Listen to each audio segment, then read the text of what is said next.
Now, okay, okay, okay. We're saving.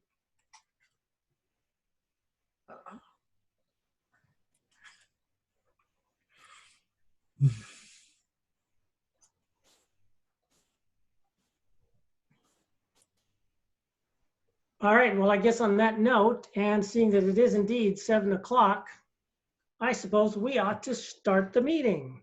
Where's our speaker? Oh, ask the hard questions, eh? Okay. No, the obvious questions. Well, he's in the lower right. Yeah. I tell you. Oh, there's 16 people on now. All right. All these people just won't share their video.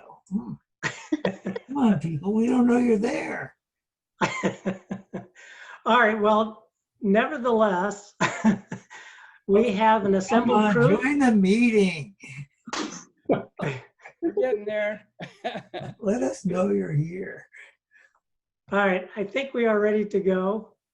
Welcome to the August 2020 NightSky45 Zoom meeting. It seems that we will be Zooming for some time to come, I suspect. Last I heard, Chemetica's not opening up for a while. At least until January. Yeah, a long while that could be longer before we know it. Nevertheless, we are meeting by Zoom, and Richard is recording this, so it doesn't make sense for me to tell you that you could see it at a later date since you're here right now. However, it is true that if there's somebody you invited and they can't make it, you should be able to tell them, that's okay. We're going to make the video available in the near future. I don't know how long the near future is, but it's probably measured in a few days, I would think, at most. Unless Richard tells me differently. You know, we could put them on YouTube. That would be the way to go. Set up a NightSky45 YouTube channel. Do we have one? This meeting. No, but you can create one. Okay. Yeah, it'd be easy enough to do. I think I just heard a volunteer, but I could be wrong. But Stephanie, what do you know about YouTube channels? I've never done it myself, but I know other people who have, and they say it's easy. So. Oh, I mean, I think all of us has probably looked at YouTube videos 1,000,001 times. So that tells you it's popular, and it probably can't be too terribly hard if there's so many of them out there. I don't know the ins and outs of it, but that would be probably a good place to put some of our Zoom meetings, because they're like 300 meg apiece, MP4s. And Stephanie knows teenagers. Yeah. She can find out. So that was volunteered, nominated, and approved? Is that what I just heard? Sure, I'll figure it out. Thank you. Thank you. Okay. Yes. I have enough friends who know enough about technology that I can figure it out. All right. Actually, I suspect there's maybe a couple of us who would like to know, how do you do that anyway? So I look very much forward to any report you could give us. Okay. All righty then. Okay, opening remarks. We are making more progress on our website. We do have that it's starting to work in good order. I didn't check it tonight, but I think our meeting has been posted up there, so it has been there for even a week or better. And I think what I expect in the future is that you should be able to go there and see meeting times and increasingly more information that might be useful to you.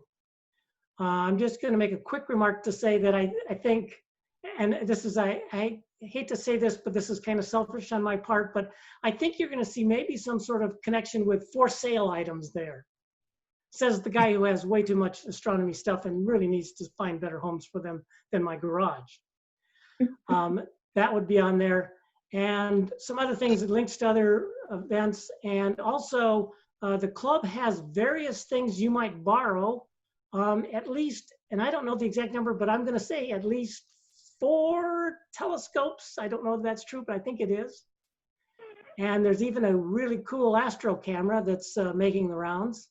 that you could get there too. So my hope is in the next, I don't know, month or two, to see if we can't start putting pictures and descriptions on what exactly do we have in our possession, and then some sort of contact on, oh, that looks cool, I'd really like to borrow that. I should contact who? And then should give you the answer there.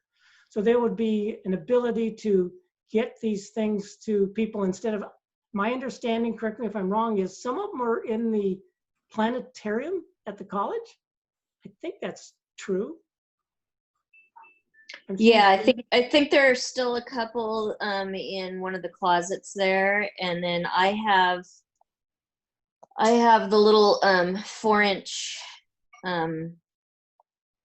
Next Star or whatever it is. I can't remember. And Stephanie, do you have a NextStar or an ETX90? The ETX90. Yeah. Okay, sorry. thank you. Thank you. Yeah, I have the ETX90. And then also Danielle, who has come to some of our meetings, told me recently that she actually still has one of our telescopes that she had checked out one time. So she said she could bring it over to my house so that I have it if anybody wants to check it out. Oh, if you are in contact with her, could you ask her to take a picture of it? Sure. Send the picture in? Either that or I'll just have her bring it by my house and I can take a picture of it. Okay, I mean, the goal would be take pictures of these things, give descriptions of what they are, and then post them on our website, and then people will hopefully get excited saying, oh, I could use that, or I would like to try that. Maybe if you've got a Dobsonian, you'd like to try an equatorial, or if you got an equatorial, maybe you'd like to try a bigger Dobsonian, just to try something different. I'd rather see, it get used than be in storage, which is what too many things I think are at this point. Okay. So. Quick question. I was just texting my son about the YouTube thing. Do we have a club Gmail account, email address that we could use to set it up? Because he said that you'd usually use a Google account for it. But do we have a club email? Not to my knowledge. Can anybody correct me on that? Yeah, I'm not aware of one. Okay, I can make one. Yeah, I was gonna say, it can't be hard to make a Gmail account. There's only I just wanted to see if we already had one, because if we already have one, it'd be better to use whatever we already have. But I can get it set up. And then make sure you have that one join the group site. The IO, yeah, definitely. Yeah. You may have to, I don't know, get the passwords to more than one person, I suppose. Yes. Just with a backup of some sort. All right. I think that's all the opening remarks I had, unless anybody else has got something. Okay. That being the case, we'll go to our second item on the agenda, which is the Treasury Report. Greg, take it away. Okay, well, we started the month of July as we ended the month of June at $1,893.99 in our Treasury. We took in $20 in dues and we had no expenditures. So we ended up the month with $1,913.99. Okay. Not that we want to spend it, but I was going to make the comment to Richard that I saw somebody on Cloudy Nights has that Univision scope for sale for $1,500.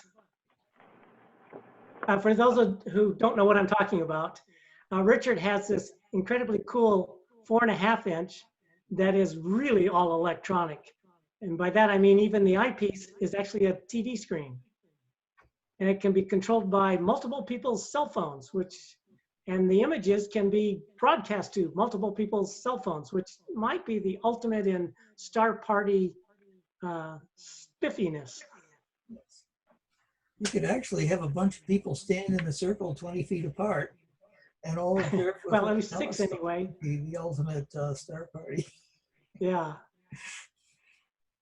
Yeah, star parties are going to be a challenge, I think. We're going to have to invent the electronic version of it. Well, All right. there's these satellites going over anyway, so. Okay. All right. After the Treasury report comes the observers report. Who has done any observing in the I last did. month? And I see Me too. our first contestant is Stephanie. Take it away. Well, actually last night I did a star party for a group of 10 teenagers for the Village Home Education Resource Center.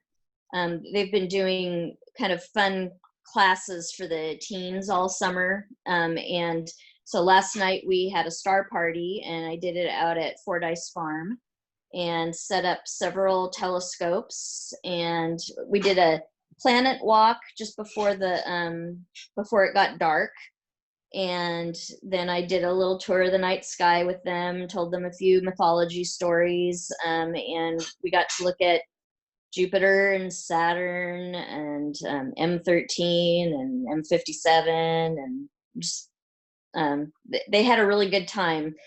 So it went well, and the weather stayed clear enough. Hello. I was worried when I was on my way out there. There were a lot of wispy clouds, and I was like, my Social Security, and you know, it shows you your tax Social Security earnings amount for Yes. your work year. Where does that number come from? Well, it comes from the government. They know how much money you,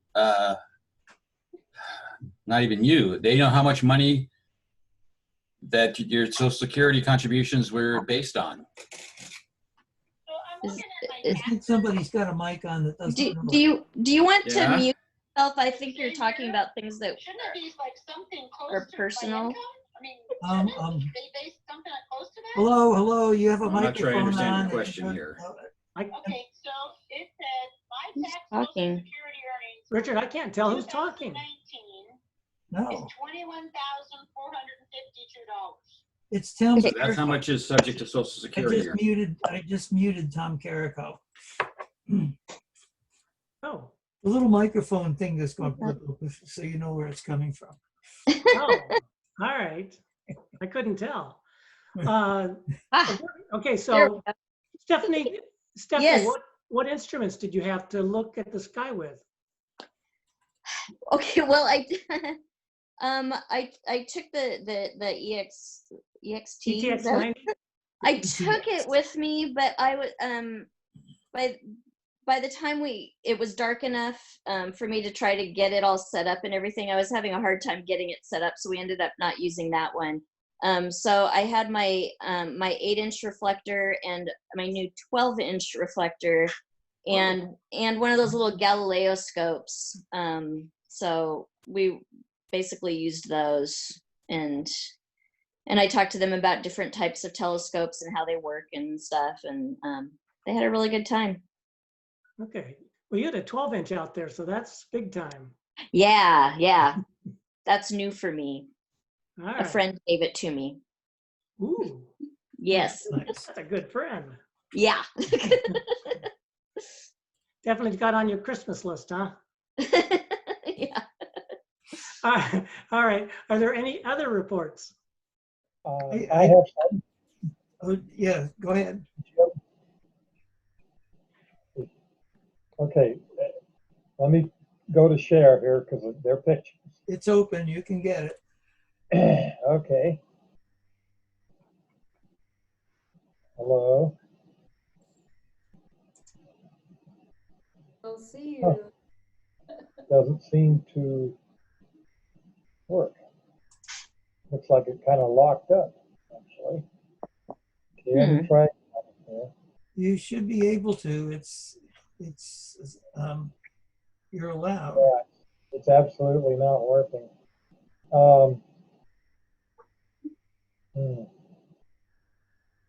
I take it, Jim, yours was Okay, pictures? there we go. Oh, here it is. There we go. All right, let me. Oh, that's not what I want right now. Anyway, Yeah, that's Oh, what's that's up. what's up. You gotta. I'm a little ahead here. Oh, okay. Sorry about that, folks. Let's try try, no, not that one. Let's try this. Can you see it? Picture of the comet. We I'm still seeing- have what's up. Yeah, I'm seeing what's really? up. I think you have to unshare and then, well, I'm Okay, there is a new share, so let me try that. Yeah, I think you're right.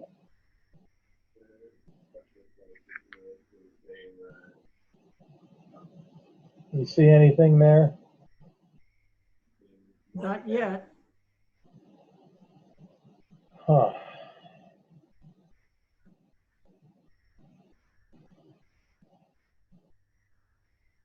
I wonder if, no?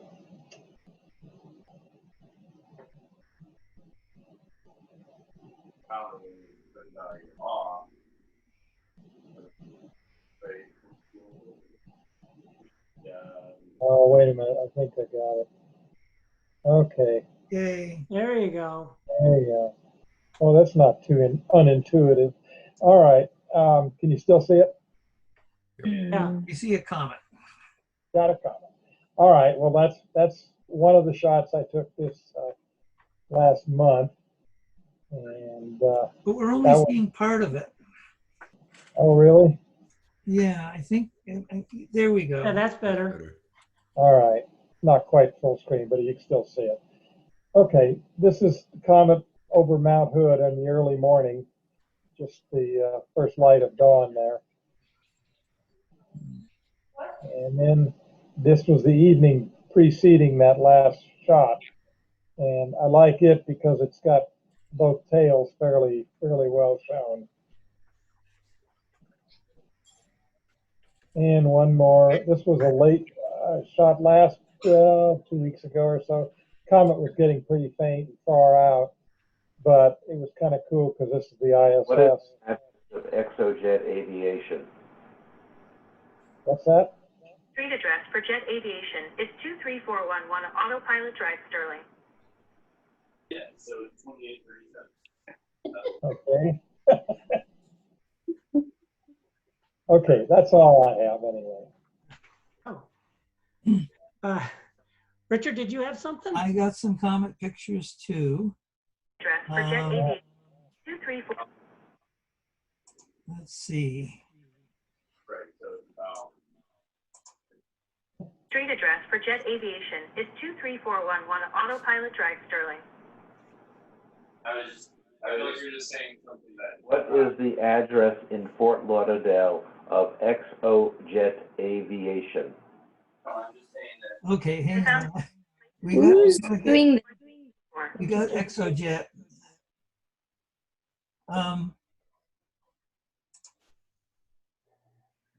Okay, yay, here's the comets.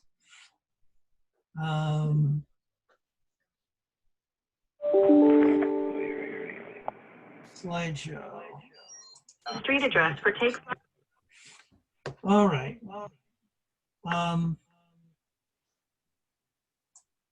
Comet Neowise was obviously something that anybody who wanted to do pictures was going to try to do. So this was the first shot I got of it. Where I live is down in kind of a valley. It's called the Fox Valley, and there's a ridge both to the north and south of me, so that my horizon is terrible and I have trees. So there was no way it was going to work. So I drove up to the top of McCully Mountain, which is to the south of me, so that I would have a north-facing view. And so the true horizon is about 1 degree below the ridge line. Perfect. So here I am out there at 4:30 in the morning.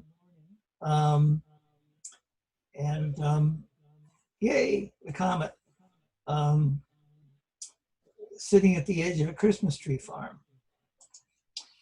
And so that was a cell phone type shot. So the next morning I said, well, this is great, but I want a longer focus lens. So This is a picture taken with a 200 millimeter lens and maybe a 2 or 3 second exposure.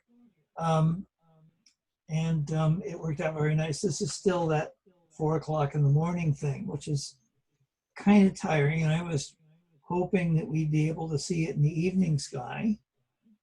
And yeah, this is simply stacking several of those images taken with a 200 millimeter telephoto. It was always tricky trying to decide, do I let the comet get low and get absorbed by the atmosphere and let the sky get, or let the sky get darker or brighter, depending whether it was morning or evening. It was always tricky. The only thing you could do was to take tons and tons of pictures. How do I start it? It's already going.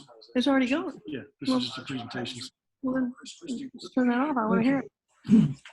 So I said, well, I wanted a longer focal length, so clearly neat stuff was happening in close to the nucleus. Internet. Love you too. Hello, somebody's got their mic open. Okay, so I had a telescope with a 600 millimeter focal length. So this is a 1/4 second exposure with that. So now you have the nucleus and you have the coma, which is green, and just a touch of tail. The 600 millimeter focal length was long enough and it was windy up there, so the telescope was shaking like crazy. It was possible to make 1 second exposures. You can see that the stars are pretty much round and in focus, telescope shaking all over the place. So you'd have to take about 10 pictures to get one that wasn't shaken. It was really, but now you've got that little dark lane down the center. And then this is a 4 second exposure, one of about 20, the only one that was not blurred a whole lot. And then to try to get a good picture, I tried to combine the 1/4 second exposure, the 1 second exposure, and the 4 second exposure. It didn't work very well, but better than nothing. So then we had a rainy spell, and finally the comet got to the point where it was above the horizon, where I could get it from my observatory and turn the 11-inch scope on it. And so this darkish area over on the side is the trees coming to get the comet. There was about a 10-minute window you could get the comet before it set into the trees. And here's that green coma and so forth. This is a few minutes early before the tree was getting it. And I went like, wow, this is finally what I was kind of hoping for. A long focal length, lots of detail, and lots of light collection. You can start to see the ion tail, which is greeny blue, and then you can see the dust tail and the sort of spray of dust on it. I already knew that. And then Were you saying that? I put the nucleus out of the picture so that I could get a deeper exposure and get a nice picture of the ion tail, which is real blue. And then I just cranked up the exposure. This is a longer exposure. You can see the trees coming in again. And here's the ion tail with all sorts of interesting, neat structure in it. And there was also clouds going through that night, which made it really tricky to get good pictures. So now we come along to the next clear night. This time the comet's a little higher, and you have a few minutes to get pictures of it. And this is a real straight shot, and I finally had darks and flat frames so that the corners, instead of being vignetted, are now normal brightness. And so now you have the nucleus and the coma and the dust tail. Of course, the tail itself goes way, way outside the picture. this telescope is very powerful, but also has a small field of view. It's only 1.6 degrees across, so about 3 moons across and 2 moons high. So this night was good. It was clear, it was beautiful, and I just let the telescope take 50-minute. I took 50 1-minute exposures until it set down into the trees. Well, by combining those pictures together, and tracking on the nucleus of the comet, you can now build a deep image of the tail and stuff.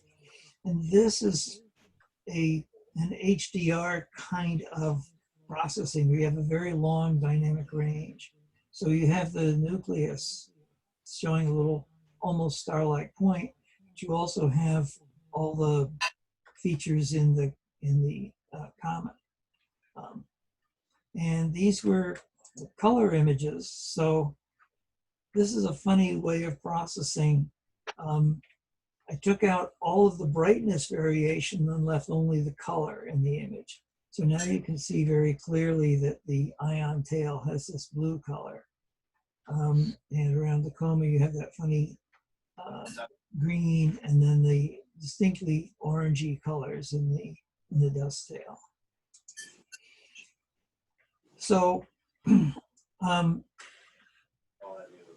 comet imagers want to see structure in the tail. So a couple of planetary scientists named Steve Larson and Zdeněk Sekanina worked out a method where you take 2 pictures, or you take a picture and you rotate one picture 1 degree counterclockwise and the other picture 1 degree clockwise, and then you subtract one from the other, which means that any difference between those rotationally is going to show up as a brightness variation. It works somewhat like bas-relief type imagery.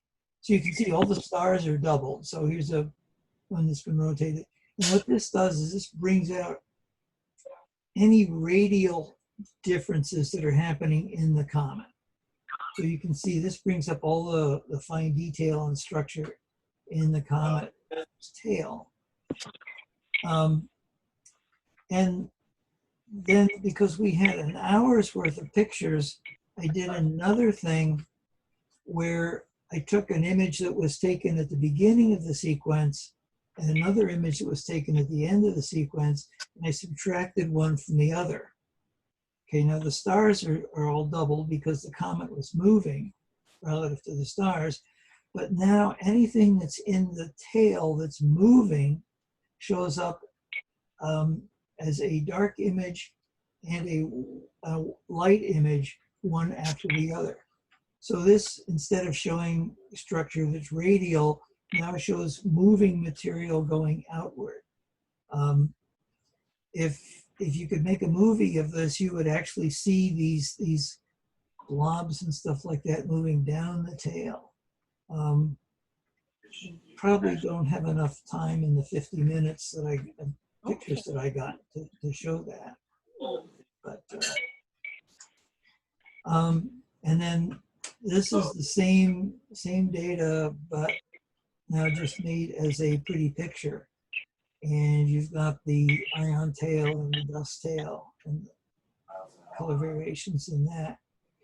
And then you can combine these various funny processings with the color picture to give you structure plus the color, which is, it has some funny looking artifacts in it, but it brings up the ion tail separated from the dust tail very nicely. And then night before last, this was the last picture. This is probably my goodbye comet Neowise, because it's beginning to get down low in the sky, just right near the celestial equator and sinking into the sunset. Still shows the ion tail very clearly and the dust features there. So that's the comet.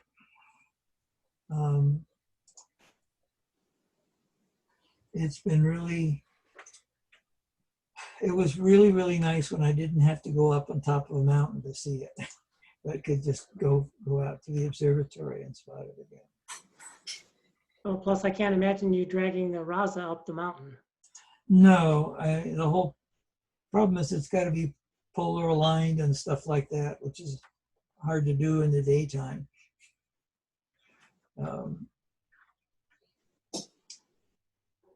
You know, there are desperate people who go out there with a chainsaw and make sure that their observatory is not blocked by trees. I didn't bring myself to do that. Richard, I got a question on your observing site on the mountain. How many cars would it support? Is it small or big or? There was another couple up there one of the nights that I was up there. You could put 4 or 5 cars in there. I'd be a little worried about what the people across the street might begin to think. It's right. You can easily find it on Google Maps or Google Earth. If you follow the road that goes up Macaulay Mountain, it crosses by a clearing, which is where there's a Christmas tree plantation and one of these welded steel gates. And there's enough space for you to park off the pavement. Not that there's anybody driving by there at night, but I think one car went by the whole time. But this other couple was up there and they were quite happy to, they stayed there for about an hour and a half and saw the comet along with me. So and that was the night I had the 600mm lens and the wind was shaking. They stayed in their car. I stayed out in the cold. Okay. Does anybody else have any observing reports? I have a couple of pictures. Let's see if I can, I'll see if I can share them.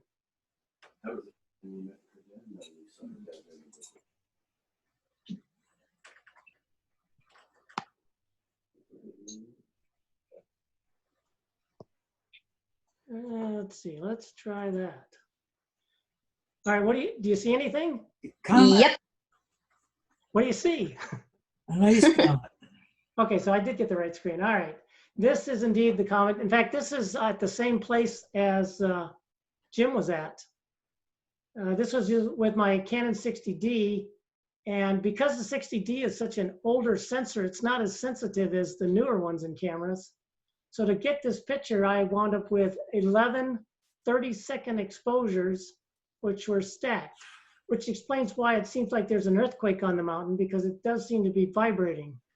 And the trees aren't real happy about the situation either. It shows the ion trail fairly well, though, I thought. But then, like I say, 11 30 seconds, that's 5 minutes worth of exposures. Yeah. That goes almost out the top of the picture. Here's the comet more recently. This was on August 3rd. And what do you suppose this guy is? Oh, what was that? M60 something. Where's the observers in the audience? Black Eye Galaxy. The I don't remember the M number. M63, right? It's M64, Oh, and it's yeah. is it the Buckeye or the Black Eye? I think it's the Black Buckeye. Eye. It's one of the better Messier galaxies. The comet was about, oh gosh, it was pretty close, about half a degree, I think. This was taken with my 8-inch f4.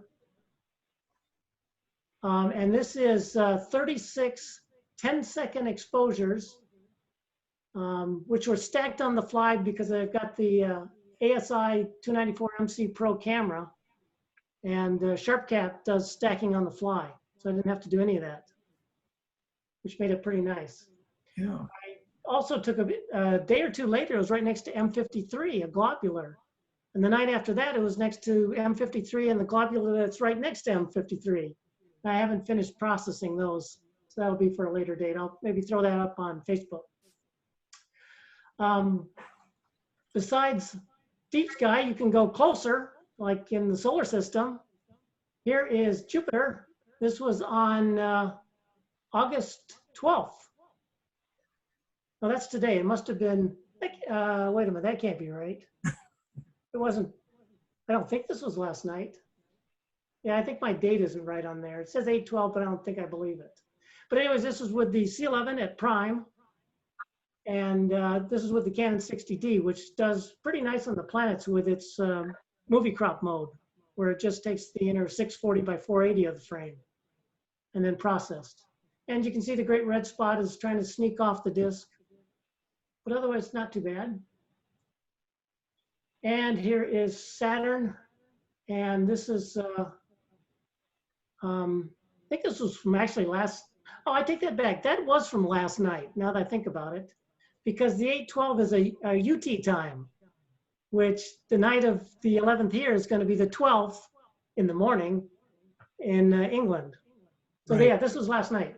Again, this is the C11, but this is with a 1.5 Barlow. So this is F15 instead of 10. And again, this is the 60D. This is the best of 750 out of 4,490 frames. So I was using PIP to create the AVI, and then AutoStacker 3 to create the TIFF, and then Registax 6 to finish it off with the sharpening. And I believe that is it. Shows that's Cassini get back to division very everybody. cool. Okay. All right. Now, did I miss anybody on the observing report? Okay, it seems like I did not. In that case, the next feature is what is up or what's up, and Jim will tell us what indeed is up this month. I will attempt to do that. First, let me see if I can share it here.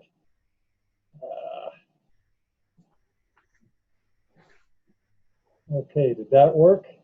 Yes. Yes. Okay. Still see it? Perfect. Yes. All right. First, we'll look at the moon. This last quarter, which is coming up. Actually, it was, oh, that's yesterday. Okay, last quarter was yesterday. New moon on the 18th. We're not getting the whole frame. Is there something that You know what I cropped? think?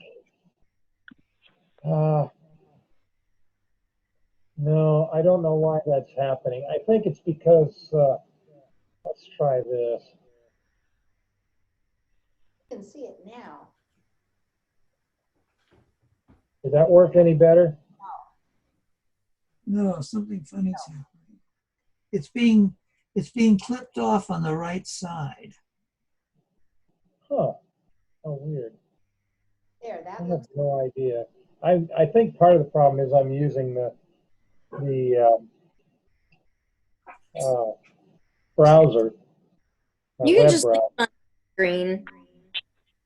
I need to go to that. Can you see it? Can you see it now? Jim, it's pretty good just showing the slideshow as we see it right now.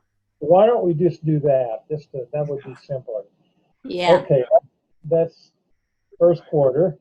And then full moon is next month on the 2nd. In planets, we have nothing for Mercury. It's too close to the sun most of the month. Venus is in the morning sky all month, and it's beautifully placed. It's a pretty crescent all month, and it's at its brightest this month. So if you are a fan of Venus, you get up early in the morning, and it's great. The rest of the planets we can see in the evening, which is cool. Mars is in the south, the middle of the night, and it's getting closer. We have a really good when it's closest to the Earth in October. So it's getting close to that. It's now 16 seconds in diameter, 16 arc seconds. So it's getting bigger. Jupiter and Saturn are both visible all evening, basically, and they're really well placed. As soon as it gets dark enough, they're well up in the sky, and This is a great time to observe both of them. Uranus and Neptune at dawn are in the south and easily observable at that time too. Okay, prime observing Saturday. We have two of them this month since the new moon falls right in between these two Saturdays. So either the 15th or 22nd would work really well. Now, the big event this month is the Perseid meteor shower, as it is every August. It's best on the morning of the 12th, but the morning of the 11th or to the 13th is still almost as good. The peak of this shower is fairly wide. We have a problem this month with the last quarter moon, which will be out the entire time in the mornings, but the shower is at its best, but it's still worth observing. The moon's quite a ways away in the sky, at least part of it. You can look at part of the sky that's opposite the moon. That works fine too. And so it's still worth looking at. You'll still see a lot of meteors. Another nice event this month, we have a double shadow transit of Io and Ganymede on Jupiter. And it's really well placed and easy to observe. It's from 11:32 p.m. on the 21st until 1:20 a.m. on the 22nd. So it's a pretty good long pair of transits. When the planet is well up in the sky, should be really easy to see, assuming the weather works well. But it's really fun to watch these because something actually happens. You can see it move. And worth doing. Okay, and that's all I have.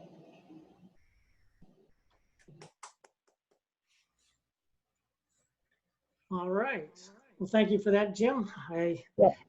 As a planetary imager, I definitely will be hoping that the 21st is clear, because I certainly will be out with the C11 and imaging.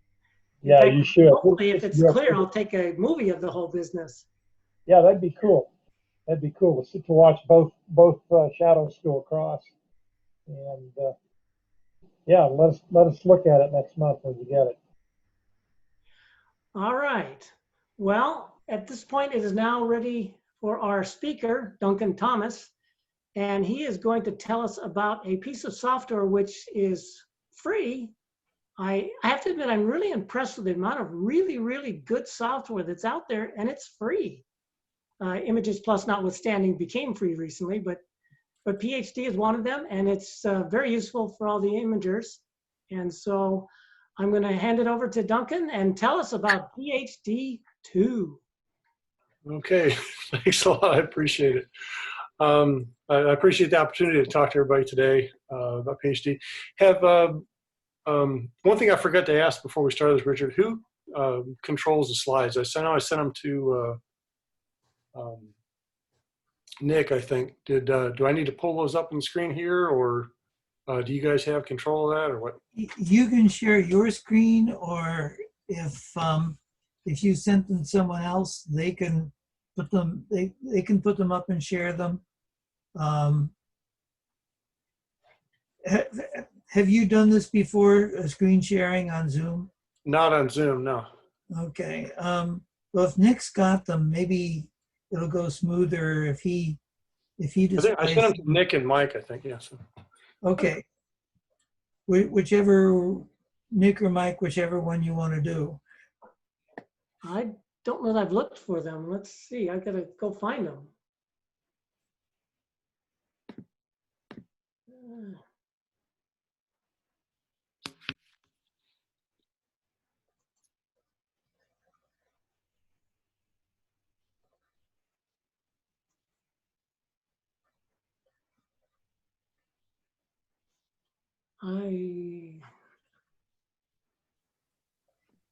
Nick, do you have them? I don't. No. Oh. So that must mean I have them. I got to find out where do I have them. Yeah. It should have been in an email I sent you a few days ago, maybe last week, and it'll be a we call a PDF file. Because I saved it to a PDF so I could email it. Okay, I've got a couple of string. Well, I've gotten a string from you that says PhD 2 final. Yep, that's it. I'm looking there for any attachments though, and I'm not seeing them yet. Let's see here.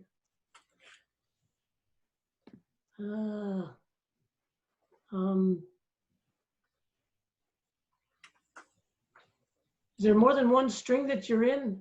It's not the one that says RE colon PhD 2 final, is it? I think that's it, yeah. I'm not seeing any attachments to it. But Duncan, actually, it's not that difficult. You have those slides up now at on your computer? I do. You know, the issue I've got, it also got some notes that I want to kind of remind me of some things I wanted to mention during some of the kind of more I'll complicated. tell you what, at the bottom of your screen, you should see this little bar, and there's a green thing in the middle that says share screen. Yep. Click on that. All right. It's a mess. That's okay. Now, I did just email it again to everybody, or at least to Nick and Richard and Mike. There we go. Okay, so if you click on that green thing, and then you'll see a bunch of different windows. Choose the window which is the one which is your slideshow. Oh, PowerPoint. Okay. Yeah.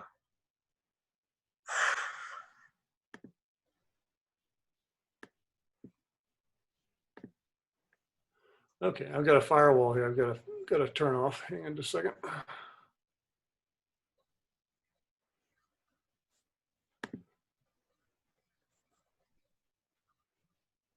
Okay, I just saw your email. Okay.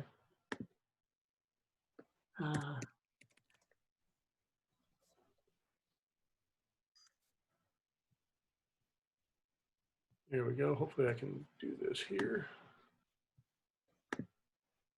If you can't, Duncan, I think I can. I've got it opened. Okay. If you have a way to use that, that'd be great. If you don't, I think I've got it working.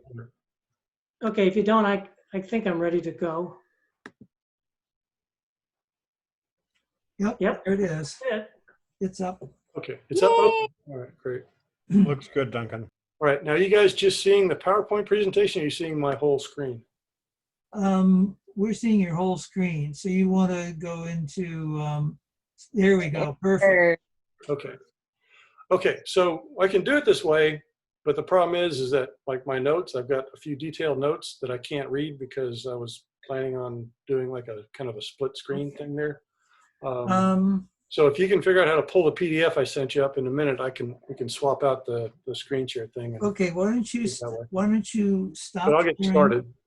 You stop sharing and let Mike bring his version up. Okay. Okay, so now you know how to bring up your screen. Oh, I always learn something, right? Okay.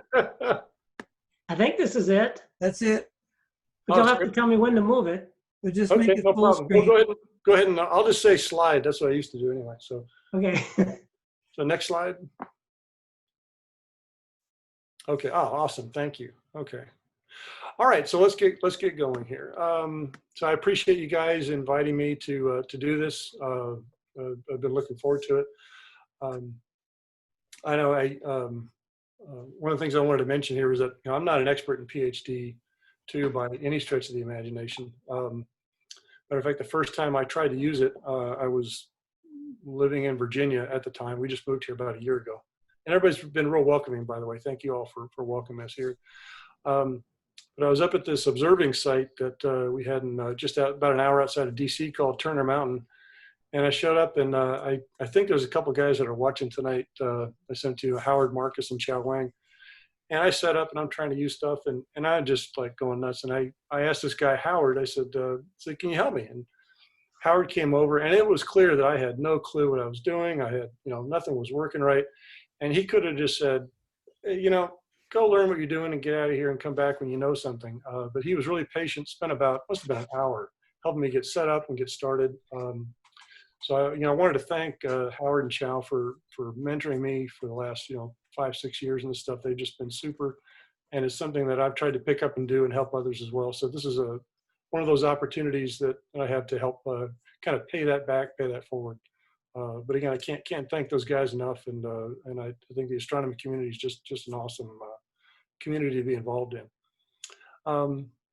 So again, like I said, I'm not an expert with PhD too. I have learned a lot over the years, and I know one of the things that I used to make my folks do back when I worked back with DoD, especially the younger folks, is I would give them an assignment like this. I'd say, you know a little bit about this, but I want you to teach everyone else how to use it. They say, well, I don't know how to do it. Like, well, go learn. And so it was a great way to, for them to learn it, to share with others, and I've kind of experienced that myself here. So this has been a fun experience. So PhD too. As we mentioned earlier, it's a free program. A lot of great free stuff out there for astronomy. This is probably one of the better free programs that are out there. It can be complicated, and it cannot be complicated. I think we tend to overthink it. I know I used to.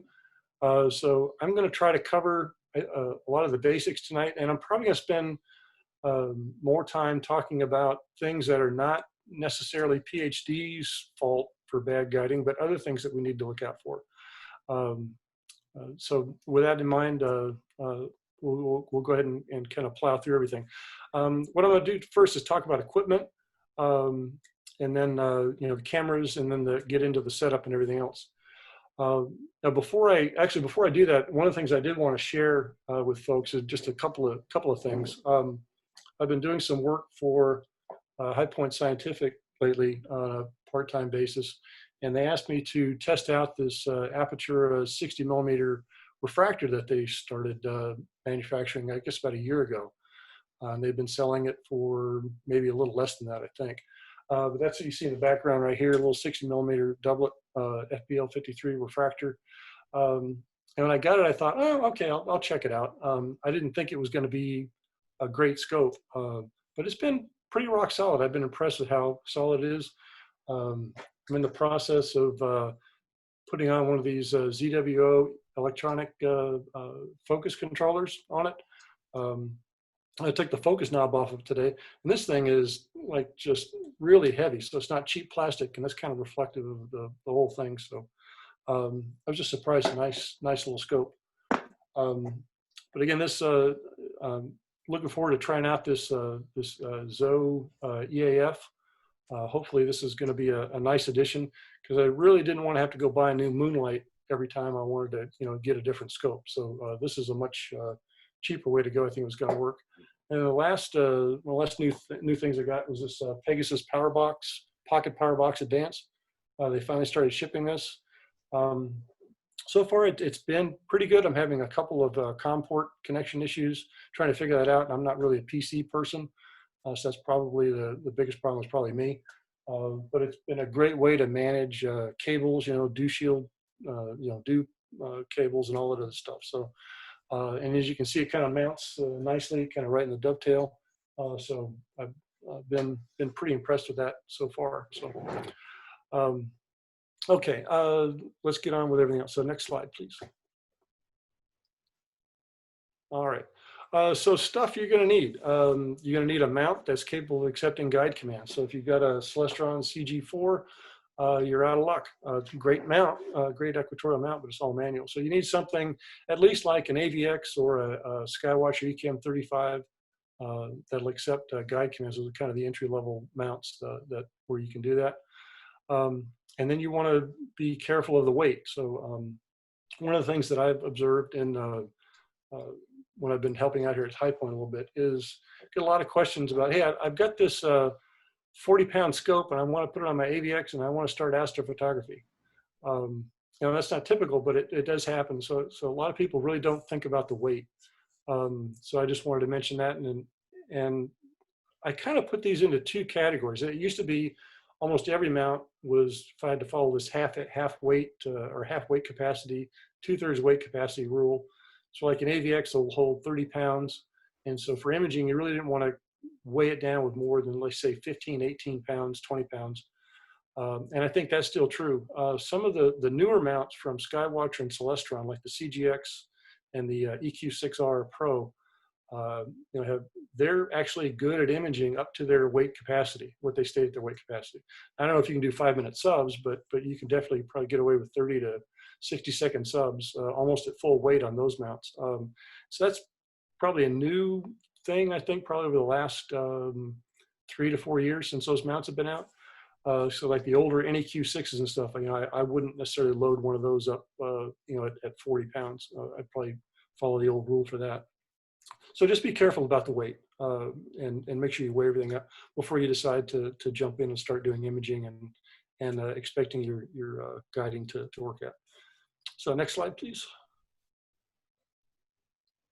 Okay, why do we want to guide? Most of the mounts that the vast majority of us can afford, they're mass produced. So they're stamping out gears, they're stamping out other parts. And that's good and they're fine. I mean, the mounts can figure out where they're at and they can slew to targets you want to see, but they're not necessarily good at staying on target tight enough without some help. And so that's where the guiding comes in. It helps your mount kind of stay pointed, where it needs to be to get the job done. If we weren't able to do that, we'd have to spend $6,000–7,000 on a paramount or an astrophysics mount, and that's not affordable for most of us. Okay, next slide, please. Okay, types of guide setups. There's two options you have here. You can go with a refractor kind of guide scope. I've got this new QHY 30 millimeter mounted here. You can use this is a 50 millimeter Orion. They don't have to be expensive. They work pretty well. The other option is a off-axis guider, and there's a picture of that in the lower right-hand corner of the slide there. And those have a little prism built into them that kind of steals some of the light off the light path of the imaging scope, and shoot that over to your guide camera, and then they use that for guiding. So those are the two guide scope or guide setups that you can use. Next slide, please. Okay, when you select a guide scope, so don't just run out and buy any kind of a guide scope. So if you're trying to guide, trying to guide an 8-inch SCT, it's probably not a good idea to go out and try to guide it with this 30 millimeter QHY guide scope here. You want to just do some simple calculations in the beginning to ballpark about what size aperture guide scope you need. And this is for the refraction of the off-axis guider. Obviously, this doesn't apply. So for the example I've got here, I used the measurements off my Skywatcher 80 millimeter refractor, and it's got about 680 millimeter focal length. My Orion guide scope here, this is about a 165 millimeter focal length. So you just divide the two, and when I do that, I come up with a number that's a little over 4. And you want to stay, you want that ratio to be less than a 1/10 or better. So, this actually works out. 4 actually works out pretty good. If this were higher, like 7, 8, 9, 10, so 10, I'd say that's not good. But this actually works out pretty well. Let's see what we got here. Oh yeah, and then the connection. So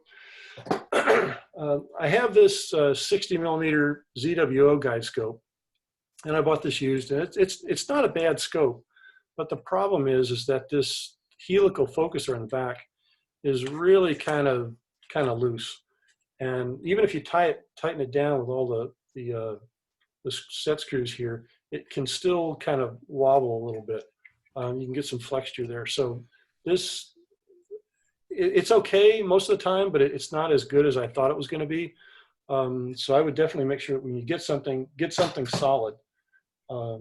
And like this Orion, there's nothing on this thing that really moves much. This is a pretty solid scope. The QHY there is pretty solid. So that's important. Next slide, please. pardon my voice here. We've been inside, since this whole thing started, not really communicating a lot. I haven't talked this much, I think, in a long time. So my voice is starting to go. So an off-axis guider. This was interesting. I kind of looked into this a little bit. I talked to the guys at High Point. I kind of bannered this question around and said, hey, what do you guys recommend? And their overall recommendation was buy an off-axis guider that's made by the same company that manufactures your imaging camera. It's just the easiest way to get everything set up. That it's designed to support their camera line, and that was what they recommended. So if you're, and you can spend a lot of money on these things. I was surprised to find I was at NEAF several years ago. I talked to the Farpoint guys, and I thought I remembered that they said their off-axis guider was $1,000, and when I looked it up again last week, it was like you could spend up to almost $1,800 on an off-axis guider from them. So you could do that if you want, but I think that's really reserved more for high-end home or observatory, amateur observatory setups. The feedback I got from the folks I work with is that the ZWO or Starlight Express, those are all fine. They work well, and so the basic guidance there is to just use one from the manufacturer. And I've got a little note there. I've never personally experienced this, but apparently ATIC, the guys were kind of pull their hair out when they've got to help somebody figure out an ATIC OAG issue, and back focusing issue. So that's one I would be cautious with if you've got an ATIC set up. But that's not the majority of folks, I think. So next slide, please.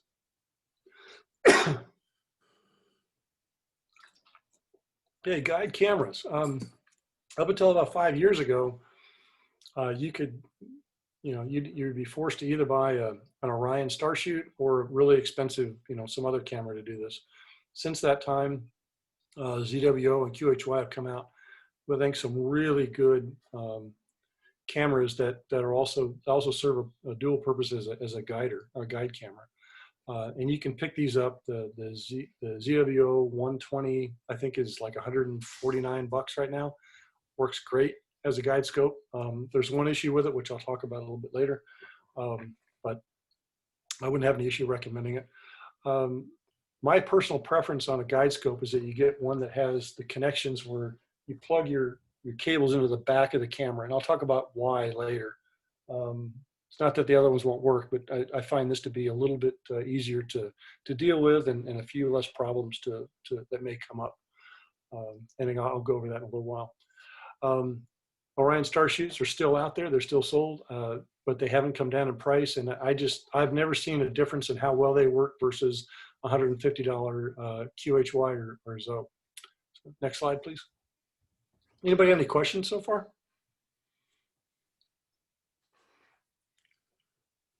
Okay. Now jump into PhD 2.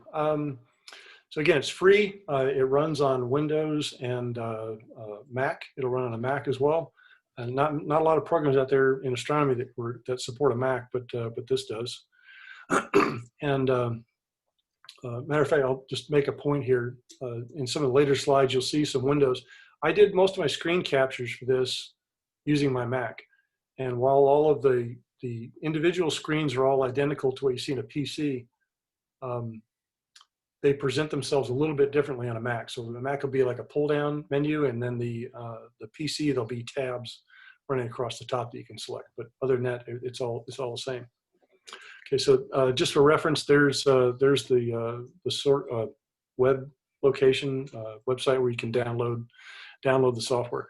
Now there's two ways you can do this. You can use an ST4 cable, which usually comes with most of the cameras, and just that's not a telephone cable. You can't just use anything. You have to use the ST4, a specific ST4 cable, and those usually come packed with the camera when you buy one. So if you're going to use that to guide, make sure you're using the right kind of cable. The preferred way to do it is pulse guiding, or mount guiding. Whatever. There's a couple different phrases that you can use to call it.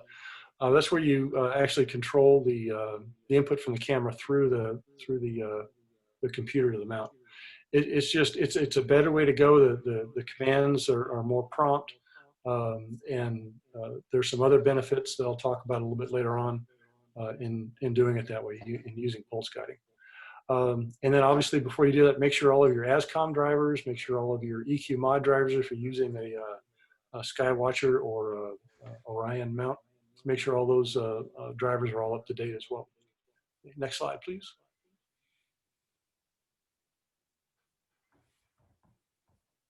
Okay, this is a typical PhD2 screen. Unfortunately, I wasn't able to get out there and do some real-time screen captures, so I was using some simulators and other things to try to get just the image of the screen across. Where you want to focus your attention here, for the most part, are the command bar I've got circled down there at the bottom, and we'll talk about that more on the next slide. But before we leave this one, just one thing I wanted to point out real quick is that when you're looking at a guide star, if you're using a refractor, you should look for and there's a view thing that you can pull down in PhD to take a look at it. It will measure and analyze how good that guide star is. And you want to see something that has a nice sharp peak to it like this if you're using a refractor. A Newtonian with an obstructed view, you'll have kind of a jagged peak up there a little bit. But this is a great way to double check and make sure that PhD has selected a good guide star for you. Okay, next slide, please. Okay, the PhD2 control. This is where, at least for me, this is where I spend almost all of my time in PhD. The main menu, I don't use that much. There's a few things there that I reference, but for the most part, most of your work is kind of done here. So kind of going left to right. Once you get everything hooked up, you click on that connect button. It's going to sense your mount and your camera, and it'll walk you through, trying to get set up in PhD. It'll take you through a setup wizard, which I highly recommend you use. And really the best thing you can do when you starting out with PhD is make sure you have all your gear set up, your guide camera set up, your guide scope, and your mount. Have all that connected. For me, it's easier just to kind of set it up like this, but it's a good thing to have it all set up. And that'll take you through a setup wizard. Please use the setup wizard. You'll need a little bit of information about your guide camera, the pixel size. You'll need to know the focal length of your guide scope. But let PhD set that up for you. You'll set up a profile, and you can set up as many profiles as you want. So I've got profiles set up for my 60 millimeter guide scope, 50 and 30 millimeter guide scope, and then my different guide cameras. And I have a profile for each one of those. And that's once you have that set up, it's good to go, and you can just use that, whenever you have that particular setup going. Then there's a loop button you click on to have your guide camera start viewing the sky, and then you can auto select a star from that view. Once it locks in on a good guide star, that PhD symbol there that's grayed out will turn green, and you click on that, and you're good to go. You're off to the races. Then going to the right, you can stop guiding, whatever you want, just clicking the stop button. You can control your exposure times, which I'll talk about more in a little bit, and then control your gain. So you can, if you have trouble kind of seeing that now, you can pull that gain up and get a better idea of what guide stars are out there. And then there's the brain. I never have much of one myself, and I'm always grateful when I see something like that and I click on it. It makes me feel smart. But that's where you can go in and adjust the algorithms that you use. You can adjust some of your global settings and some of your specific camera and guiding algorithms. So let's go on to the next slide, please.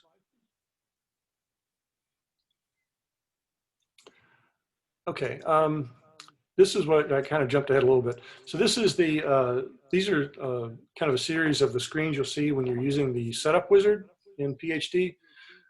It'll prompt you for a name for your profile, and then it'll ask you for input about your camera. It'll ask you for input about your mount. But if you have your mount plugged in and you have your camera and everything else plugged in, it reads that information automatically. So you don't have to have that information there for you. And once that is all set up, you do your dark frame or dark library. When you have your dark library set up, you're done. your profile set up, and then you can use that profile. Okay. Any questions so far? Duncan, I got a comment on the first slide there. That's the connect equipment slide. Yeah. In the equipment profile, I typically give it a name that is the camera and the guide scope. Like, for example, I happen to have an ASI 120 MC-S. Right. And I sometimes throw that into my 50 millimeter Orion. So I call it that name. Yep. But I've got different combinations, so it makes sense for me to have different names for them. Right. And that's, I think, is a best practice. I was using the simulators when I did the screenshots here. So, you know, I would do it exactly as you just said.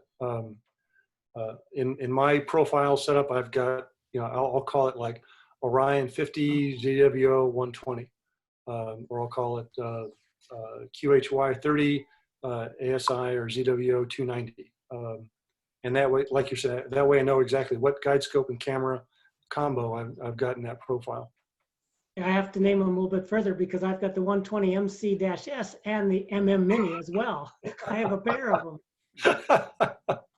Then the good news is that you can put in, I think, as many profiles as you want. I don't think there's a limit on that. But yeah, I would definitely agree with you that having a good naming convention is, especially if you have multiple options for your guide setups, is critical. You don't want to pull up the wrong setup because it's going to fail. Okay. Anything else? How many darks are you putting into the dark library? Is that completely up to you or what? I have never done that manually. I always run the setup wizard and I have it build a, you know, or I use the option there just to automatically build a dark library. It takes, I can't remember how many darks it takes, but it takes about, I think, 3 to 4 minutes. The default is, I think, 5 frames for each of the 1 second, 1.5 seconds, 2 seconds, you know, Okay, yeah, between the yeah, lowest and the right. highest, Yeah. it takes 5 Yeah. of each. Yep, that sounds right. Yep. And you can see it says minimum and maximum, and typically 1 second to 6, which you see on the screen there, is what most folks do. Yeah, I've got to say that, you know, one of the things, and I was going to talk about this a little bit later, but one of the things that I was going to emphasize here is that for most of us, just leave the defaults alone. Especially when you're first starting with PhD, just don't mess with it. They have, especially last several years, they have taken made a lot of effort in, you know, with these setup wizards and you know, a lot of the defaults that they put in there to really make this make all the defaults really good for the vast majority of users. And you really don't need to get in there and start tweaking stuff until you have a lot more experience and you really know, you know, what you're doing. And even when you do that, what I've found is that it makes some difference, but it's not a night and day difference. So if I just use the defaults all the time, most of the time that's going to be okay. And so that's generally what I try to advise, is just leave the defaults alone. Well, PhD stands for push your dummy, so. Yep. Yeah, well, the dummy part I think was named after me, but you know, anyway, all right. So next slide, please. How are we doing on time? It is, what time is it? 8:15. Okay, I think we're good today. Where are we on? Is this slide? Having trouble seeing on my screen. Is it slide 13? Yes. 13. Okay. All right. So this is the advanced settings global tab. So in the global tab, as in most of these screens or tabs here in the advanced settings for the brain, I tend to leave most of that alone. One of the things I do change is I don't like the default PhD log where you know, hosts the library or the PhD logs. So I usually change that to a different file storage location, but that's up to you. But it is important to I think capture and save your PhD logs, because you can always send those to somebody if you're having trouble, and they can take a look at and help you troubleshoot maybe something that you're having trouble with. The other thing that Nick asked me to cover, dithering. There's some dithering options down there below, and what dithering does is it tends to move the scope around a little bit, just a tiny little bit. every time to help you with camera noise. And so if you kind of nudge that camera around just a bit here and there, you know, by the time you go to stack your images, it cancels the noise out. So just in a nutshell, that's kind of what dithering is about. Now, PhD is never going to hit the intended target for dithering, you know, dead on. It's always going to take some time to settle, and it'll get close. And it can take up to a minute to settle, you know, when dithering. So you have to give it some time. But I think dithering is something you definitely want to have turned on, and you want to do that. It doesn't have to be a lot. You can do minimal dithering or whatever, but I think you need to do some. It will help your resultant images quite a bit if you do that. Okay, next slide, please. Okay, camera settings. Again, this is one almost always I leave this alone. You can define some of your camera parameters, you know, additional or you can modify some of the parameters for your camera here if you want. But I have never found a need to do this, and I use I've got 3 different guide cameras I've used so far, and I've never had to really go in here and change any of the settings. But you can if you want to. Next slide, please. Okay, guiding. So same advice here. I'd leave most of it alone. But this is also a point where I wanted to highlight why you want to use the pulse guiding rather than the ST4 camera. So when you first start PhD, the first thing that it does after you select a guide star and tell it to start is it calibrates. So it runs through this calibration routine. You'll sit there for probably 4 or 5 minutes while it does this, and you can see it moving around a little bit and trying to, you know, calibrate, you know, its guiding on the selected guide star. And, you know, you watch it move around a little bit. And you want to do that kind of at a low, you know, altitude, you know, maybe 30 degrees or so if you can, maybe even less if you can. But that's probably a good altitude to use. And if you do that once and you're using pulse guiding and you're trying to shoot multiple targets that evening, you don't have to recalibrate PhD when you slew to a different target. If you're using an ST4 cable, you have to recalibrate every time you switch to a different target. So you want to make sure you check on that. I think there's a box in there called use deck compensation. So kind of in the middle right, checked up. You want to make sure that's checked. Again, if you're doing pulse guiding, you just calibrate once and then slew to your imaging target, and you're good to go for the evening. Okay, next slide, please. Before I Sure, move go ahead. on the calibration step, it says 1300 milliseconds. Yes. And I like to see it get done in about 15 steps. So sometimes the number it's picked gets it done in 20 or gets it done in 10, and I'll move that up or down to compensate and get me at 15, okay, depending on how far it goes and what it has set up. So sometimes I don't agree with the computer and I want to change it. Okay. That's a good point. Awesome, thank you. Okay, mount guide algorithms. So this is a fun part. So I've got a math degree and I still don't understand all this stuff all that well. But they have, in the last many years, they've added several different guide algorithms here. And again, I'll kind of go back to my initial, you know, standing on a soapbox or mantra, whatever you want to call it. But the default is using the hysteresis algorithm. It's straightforward. Again, it's the default. And what it does is it uses the error of the last measurement plus the hysteresis parameter that you put in there, which is a percentage of the recent corrections.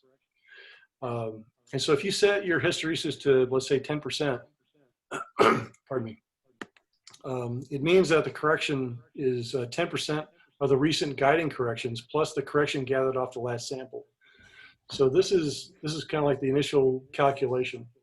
And then the aggressiveness setting there means it's not going to do all of that initial calculation. It's only going to apply part of it, or X% of it. And it applies the percentage that you put or list in the aggressiveness. So if you list, if you have aggressiveness set to 70, it's going to apply 70% of the resultant measurement that is taken by a combination of the recent corrections plus the most recent measurement. And that's used to reduce overcorrecting. So if you didn't have that, so if you find your mount kind of overcorrecting, you think it's overcorrecting a lot, you can reduce that aggressiveness. I think the default on the aggressiveness is like 70 when you first load up PhD. And so you could reduce that to 50, 30, if you think it's pushing your mount too hard. Now, if you set it too high, the converse is if you set it too high, it can make your guiding unstable, especially if the seeing conditions are poor, and it'll overcorrect the mount that way. So you have to be careful again not to set it too high. Then there's another input there called min move.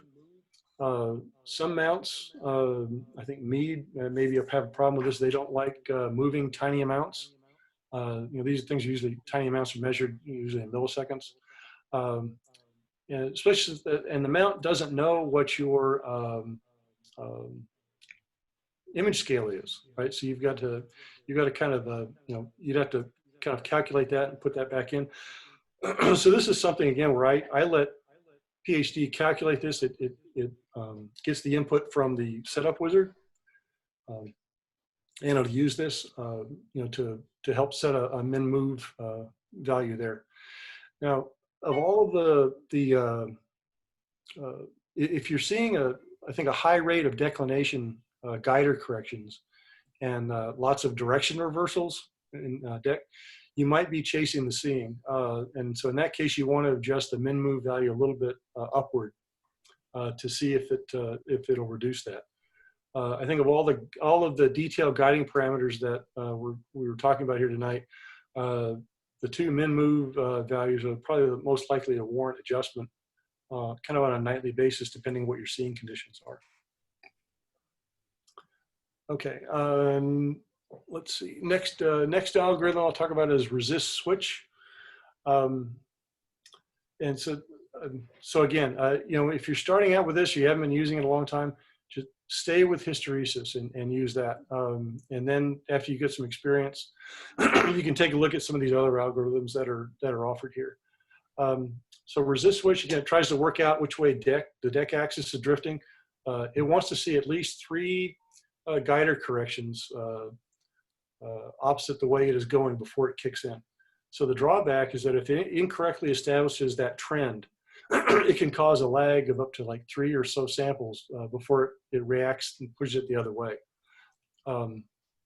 The idea is that if you have some polar misalignment, you tend to drift in one direction, and this will always correct in the opposite direction and not overcorrect in the other direction. So it's one to try out if your mount has backlash, and that's the principal reason for resist switch is to avoid backlash.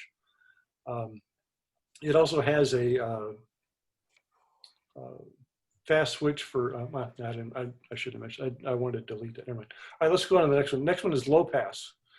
So low pass uses, no, it's not the next slide. You can stay on that slide. Sure, thanks.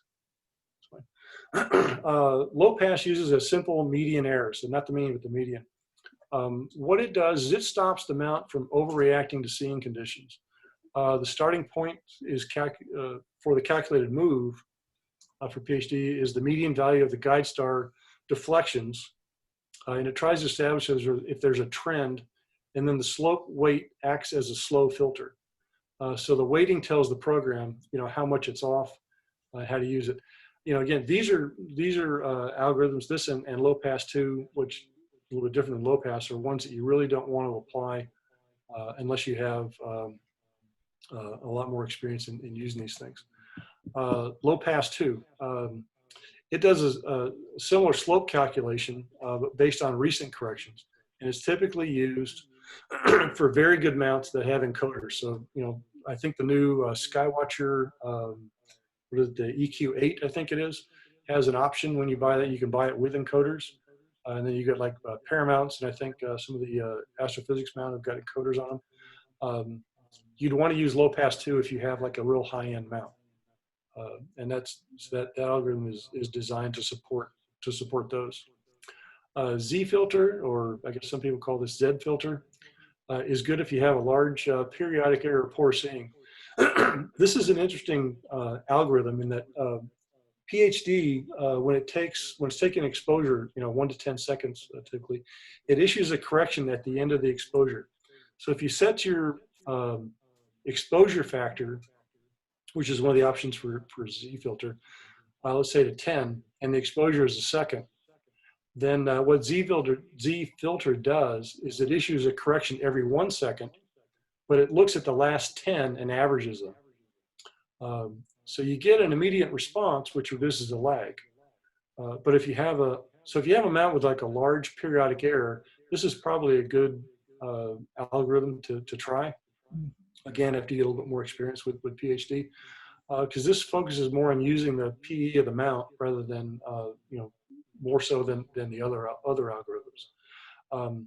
So for this one, I think a good starting point is to set the exposure factor to 5 and exposure to 2 seconds, and then work your exposure factor up and your exposure time down from there to see how it works. And anybody have any questions on the algorithms? Duncan, on the predictive PEC, have you ever used that? I have not, and I started to research that a little bit, and it was just more than I think I wanted to get into here for tonight. So yeah, no, I have not used that one. I've always assumed that the PEC and the auto guiding would fight each other, because the PEC corrections would be the same all the time. Right. And if the PEC said go down, the auto guider would say, no, wrong direction, go up. And so you try to go up when the other one goes down, and so they would just have at it for the night. Yeah, I used to hear that argument too, just about PhD in general, was that you wanted to have PEC on your mount, turned on, because most mounts now have PEC on them built in. But what I ended up hearing for the most part was that it's actually good to have PEC on and PhD on at the same time. There's probably still some debate about that, but I think if you carry that argument forward, it's probably similar to the argument about using the predictive PEC as a guiding algorithm here and the PEC on your mount. Okay. But I have, the one comment I forgot to mention earlier was that, in researching this, I'm terrible about going out and reading in the documentation. It's like same thing, guys asking for directions. Don't do that, right? Read the instructions. Why do that? So I actually did read the instructions, and they're actually pretty good. So if you actually go into the help on PhD 2, they've got some pretty good explanations of all these algorithms in there, and quite a bit of what I used in here, I pilfered from there and from some of the YouTube videos that kind of went into detail about some of the algorithms.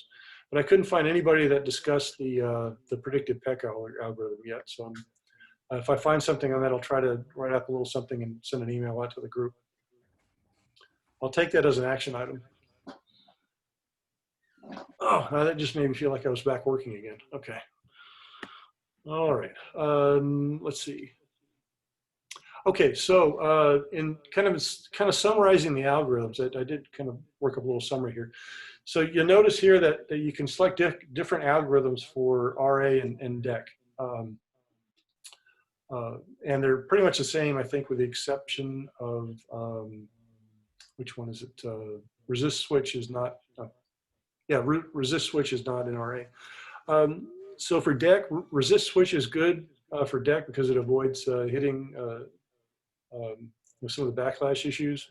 Low pass is also good for DEC because it does not respond quickly to seeing noise and responds better to trends, which you expect in DEC. Z filter has a stronger emphasis on slow trends, so that's also good for DEC. And then hysteresis is kind of a middle ground. And again, for me, hysteresis generally works pretty well for DEC. So most of the time I end up using that. RA, you don't want to use resist switch for RA. It's really more of a DEC algorithm, but low pass 2 is good for good mounts. If you don't have a good mount, I mean good mount like a Paramount, something like that, you really don't want to use low pass 2. I tried it one night and I didn't get good results. But again, I'm using a Celestron mount. Hysteresis is kind of my favorite for RA. And then Z filter is good if you want to look at trends or have PhD look at trends and evaluate trends rather than seeing conditions. And then finally, what I wanted to mention, can you go to the next slide, please? Can't remember what's on the next one. Okay, I'll get to that in a minute. A couple of things I wanted to mention here too in PhD is in the menu section, you'll have tools, and there's a tool in there called Guiding Assistant. And what you want to do after you get PhD set up, your mount set up, you're out there, you're starting to guide, and you're running PhD for a while. It's a good idea to run the Guiding Assistant every once in a while, especially if you're new to PhD and you haven't used it much before. What it does is it'll run through this algorithm, this whole process actually, series of algorithms, and it checks how well your mount, how the settings are working in terms of improving the guiding on your mount. And so it's going to evaluate it for RA and DEC, and it's going to measure backlash. I mean, it does all sorts of great things.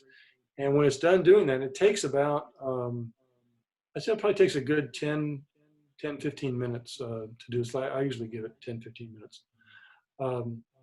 It gives you great feedback. So it'll provide suggestions on where to change some settings, some of your settings that you might have for your algorithms. And it'll also measure your backlash, and it'll give you, which is great for giving you some feedback, especially like at how good your polar alignment is. And then there's trying to think of the tool that is, there's another tool in there that you can pull up and look at the results. Pardon me while I look away here. I'll look at my other copy. Where did it go? No, I didn't put it up there. Okay, sorry about that. Anyway, there is a tool in PhD. I should have had this up there. Sorry, guys.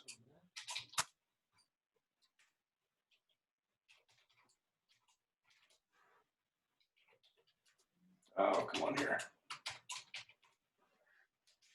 Okay, it's under tools.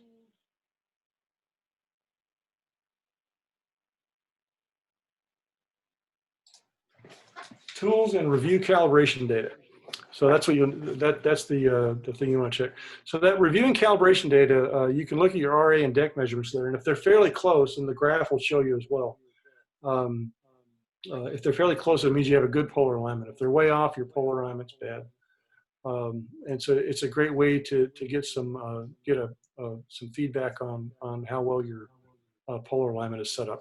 So I highly recommend that you use that. Let's see. Next slide, please. We're almost at the end here. Actually, could you go back one? Yeah, there you go, guiding. So this is what a typical. I got to ask a question. Go ahead, please. In the upper right, the one that says guiding, it looks like you're doing 1 second, and your star has a signal to noise ratio of 340. That seems awfully high for 1 second. Let me see if I can make this a little bit bigger so I can see it. I was just wondering, is that a really bright star? It looks like it's associated with imaging M51, and I'm not too sure there's too many really bright stars like that. Yeah, so I tell you, so here, so is that screen not associated with M51? I think it is, but this is where I'm going to throw Nick under the bus here. and say that I was having trouble getting some screen captures, and I borrowed that one from Nick.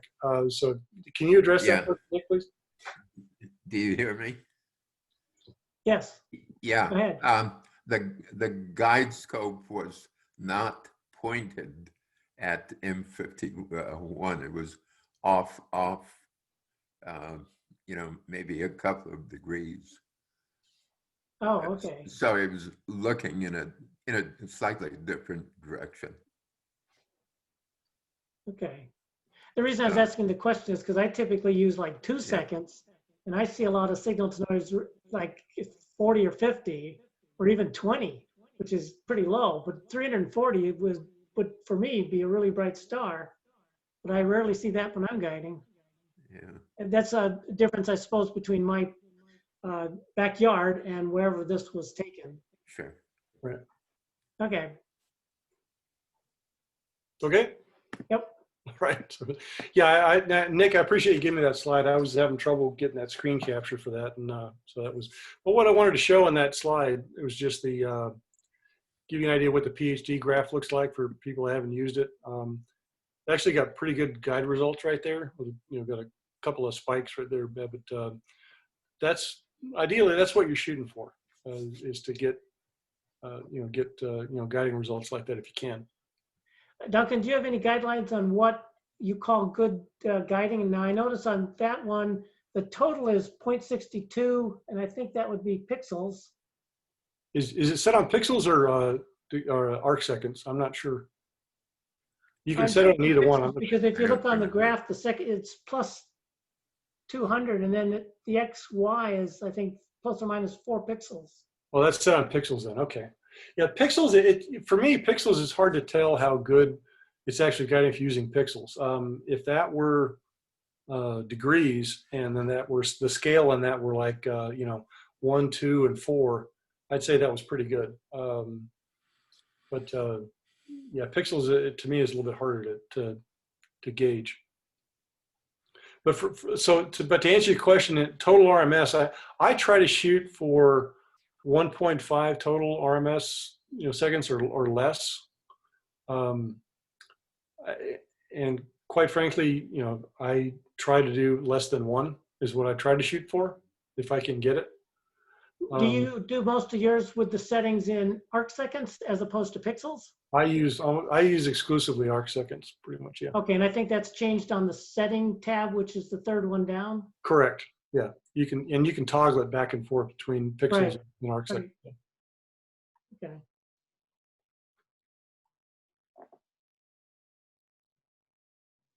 Okay. Any other questions on this one? No. Okay. Next slide. Okay. And this is where I was talking about before about the calibrate your settings. There's like one time where I guess I jumped ahead a little bit. This is where you run that guiding assistant that I mentioned before. So this is the screen you'll see when you do that, and then it'll take you through steps where it measures the error or issues in RA, and then it'll do a backlash calculation. In total, it takes, like I said, this takes, for me, I let it run about 10, 15 minutes. And then I analyze the feedback and kind of go from there. Okay, next slide, please. I think that's it. So,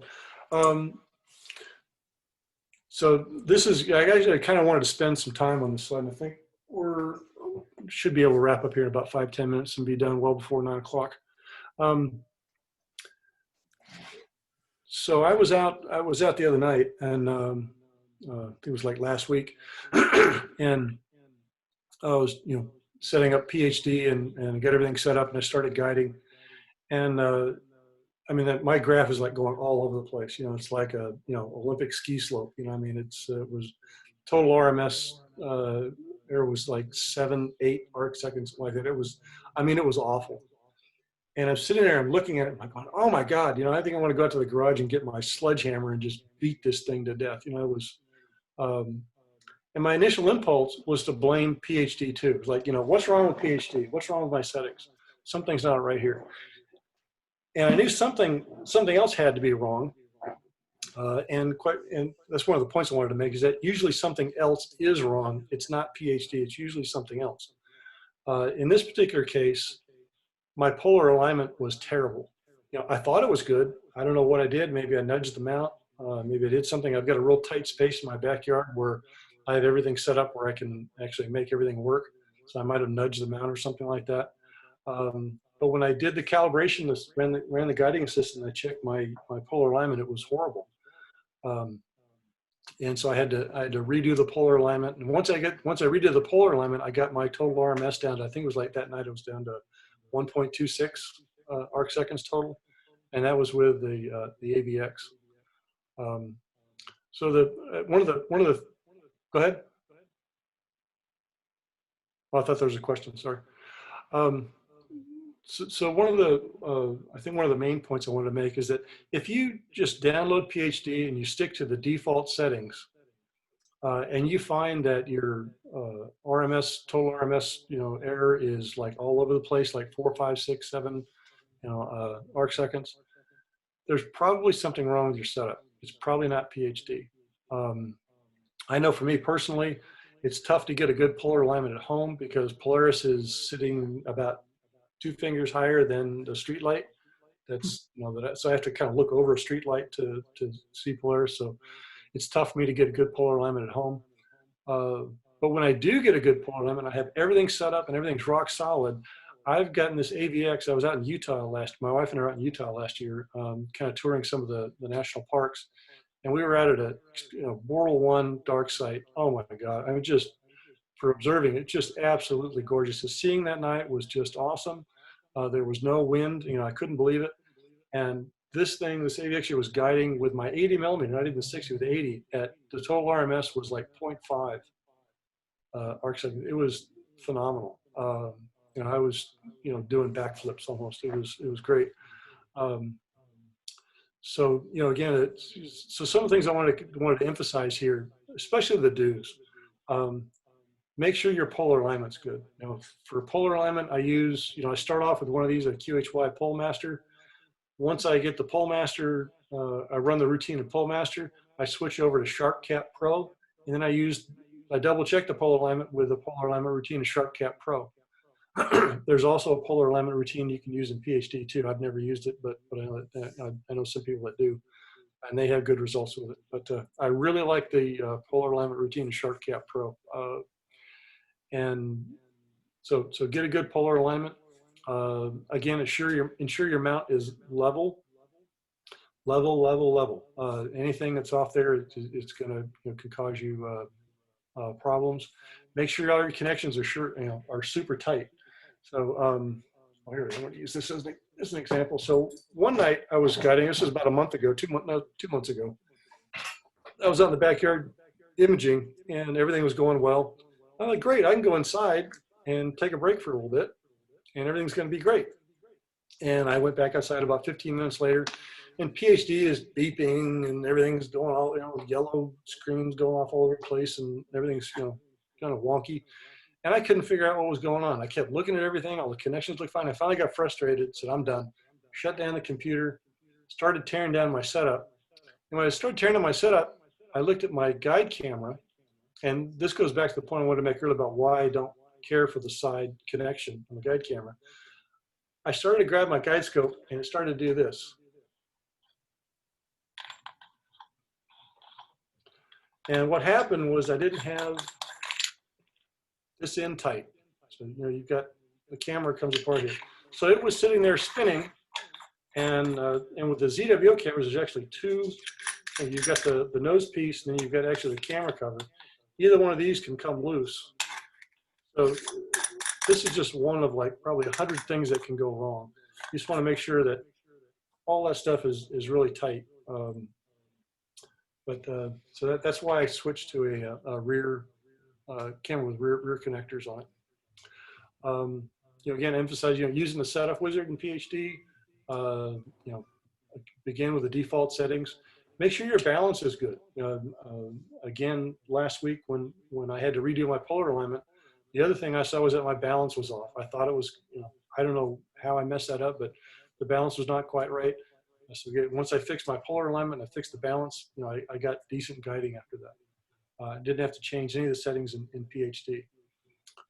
And then again, do run the guiding assistant, and not just once. I do it from time to time, to make sure I've got everything good. One of the biggest other issues is chasing the seeing. When you're setting your exposure for PhD2, you can set it. I think the default it comes up with is like 2 seconds or something like that. You really want to try to set that out to like 2.5 to 4 seconds. I typically settle on around 3. Anything more than faster than 3 seconds, you start to get down to 2, 1.5. You're starting to chase the seeing. Especially around here in Oregon. I know in Virginia, the same thing when I was there. You don't always have super seeing out there. So it helps PhD if you don't do frequent exposures, space those out to, 3 or 4 seconds and see if that helps. That's one of the first things I do. You don't arbitrarily go in and start changing values in the settings without doing some research and figuring out what's going on. And then finally, when everything's not working and it's not guiding well, don't assume it's PhD. Assume, look for other things in your setup and try to troubleshoot, what else might be going on. You're dragging a cable. Is your mount being powered properly? If you lost power, enough, like if you start dropping below 12 volts, some mounts start kind of, getting a little bit wonky. Make sure all your connections are tight. And that's pretty much it, I think. There's a lot to PhD that I didn't cover tonight. There's obviously way too much to actually cover in an hour. Any one of these subtopics I was covering here, you can kind of dive down a rabbit hole and get a lot of, go into a lot of detail and do a lot of research on.